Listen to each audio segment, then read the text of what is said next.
Let's talk about what the Bible really says about health. Did you even know that the Bible addresses health? Well, if you didn't know, you're going to learn today.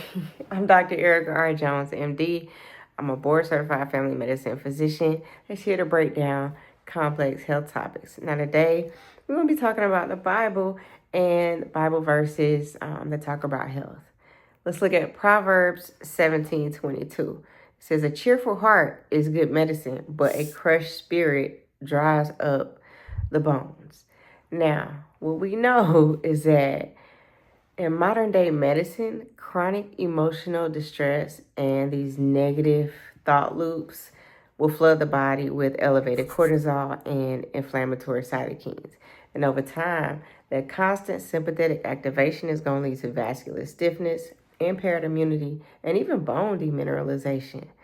So when you look at that scripture, it looks like they understood a little neurocardiology and the mind-body connection thousands of years before we actually had the clinical terms for this phenomenon. Now, the other thing I'm going to talk about is the neuroscience of anxiety and these negative thought loops, right? So you have to understand that you don't have to believe everything that you think. That is something that we know that we have to do. We have thoughts, but what we really need to do is to observe our thoughts sometimes. We don't actually have to act on every thought that we have. So I want us to look at Philippians 4:8, which tells us to fix our minds on whatever is true, honorable, and pure. Now, in neuroscience and cognitive behavioral therapy, or CBT, this is known as cognitive reframing and neuroplasticity.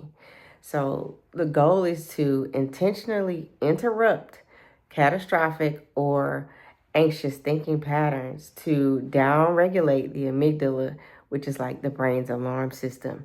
And that in turn, you hope that it's going to lower the resting heart rate and then lower the anxiety levels.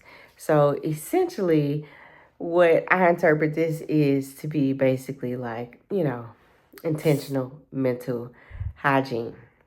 Now, I think it also addressed rest, recovery, and circadian rhythms, right? Think about, sleep cycles. Think about cellular repair, right?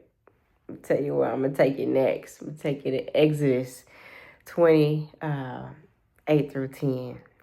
We live in a culture that just glorifies grind, grind, grind, hustle, hustle, hustle, grind, hustle, no sleep. But medically, that doesn't make sense. Your body can't function in constant, fight or flight mode. So deep rest and routine downtime are going to activate cellular repair, hormone regulation, and metabolic balance. So taking dedicated time to rest and power down needs to be seen as a biological requirement for longevity. You have to be able to understand that rest equals longevity.